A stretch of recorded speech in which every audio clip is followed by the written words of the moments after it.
Close enough.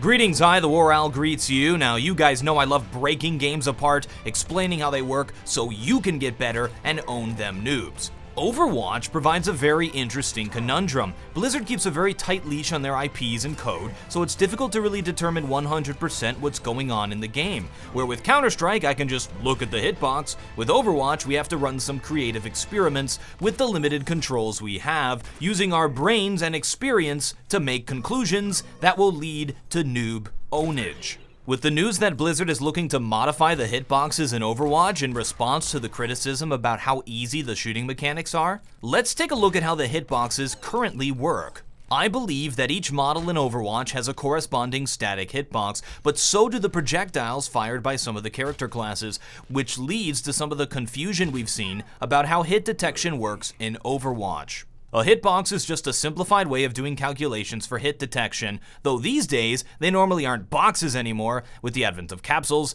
the name hitboxes just kind of stuck. So if you take the very complicated and very beautiful Pharah model and want to determine if McCree shoots her in the face, it would take way too much processing power to run these calculations against the plethora of polygons that make up our winged purveyor of justice. So we come up with some simple shapes that are good enough. I'm assuming Blizzard is using mostly capsules to represent the player models, but very generous capsules. There are a lot of different firing modes in Overwatch. It's a very complex game with simple gameplay. First, let's look at the Hitscan weapons. These include McCree's revolver, Soldier's rifle, and Widowmaker's sniper. Very quickly, Hitscan is a calculation done instantaneously when firing the weapon to determine if you hit something or not. Think of it this way, every time you click, the game draws a ray in the direction that you shot. If the hitbox of any model denoted as shootable intersects this ray, it registers a hit.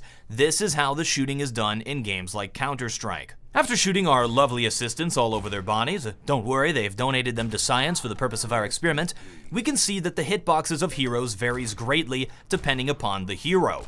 Generally, the hitbox is larger than the model by a radius of the model itself. Let me explain. If we draw a cylinder for Pharah's well-toned thighs, then increase the radius of that cylinder by a factor of 2, we get a shape that fits our hitbox. This is absolutely massive for a multiplayer shooter game. It's like that movie Shallow Hal where Jack Black sees women for how they really are on the inside. Pharah, on the inside, is a very, very big girl. What this means is that when shooting in Overwatch, you really just have to be close enough. This lowers the skill ceiling of the game considerably when it comes to Twitch shooting, but we're not here to rag on Overwatch. I'm sure the comments section is doing enough of that already. So how is it that our nippled friend Hanzo doesn't have to be as accurate as our alien-ass looking Widowmaker? It's a completely different kind of calculation. If we look at Pharah's rockets and the calculation for a direct hit, as well as Hanzo's arrows, we can see something completely different happening. These are actual projectiles being launched. They have travel time. In the case of Hanzo's arrows, actually don't even go in a straight line. Interestingly, projectiles seem to have their own hitbox, which is most likely simply a sphere or another capsule. This is why it seems like Hanzo doesn't have to be as accurate with his shots, because he's basically shooting trunks of trees from his bow. Turns out, Pharah's rockets are about the same size as Hanzo's arrows, so no, the hitbox of enemies does not change based upon the character you're playing. All the Hitscan heroes' shots are calculated the same way. Now let's talk about the other elephant in the room, or pig in this case, Roadhog Hook.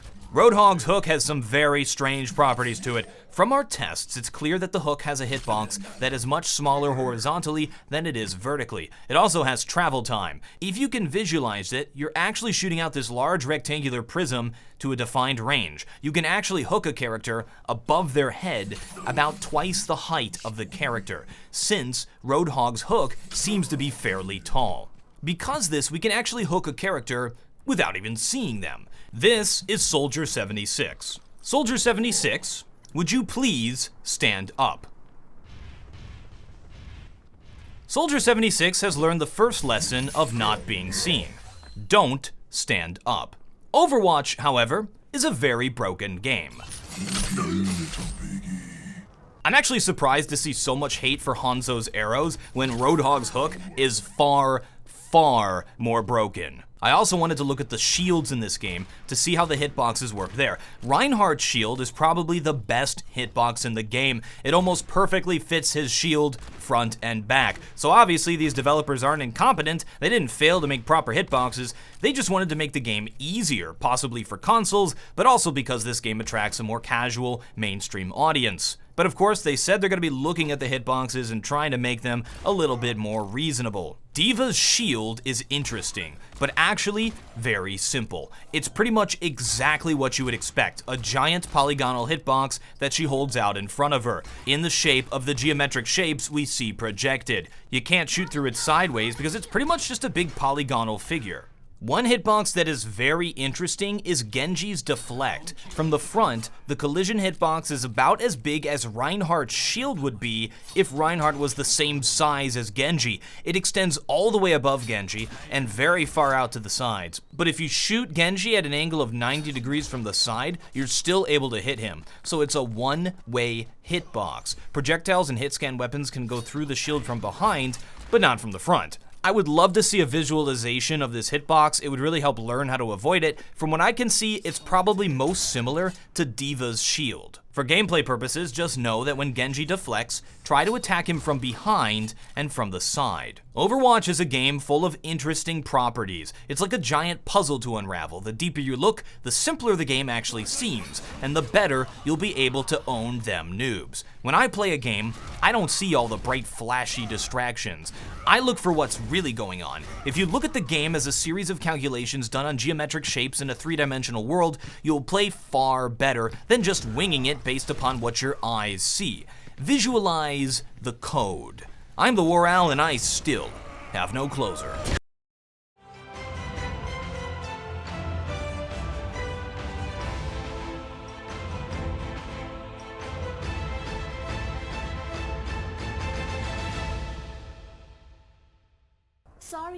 Sorry, I'm sorry.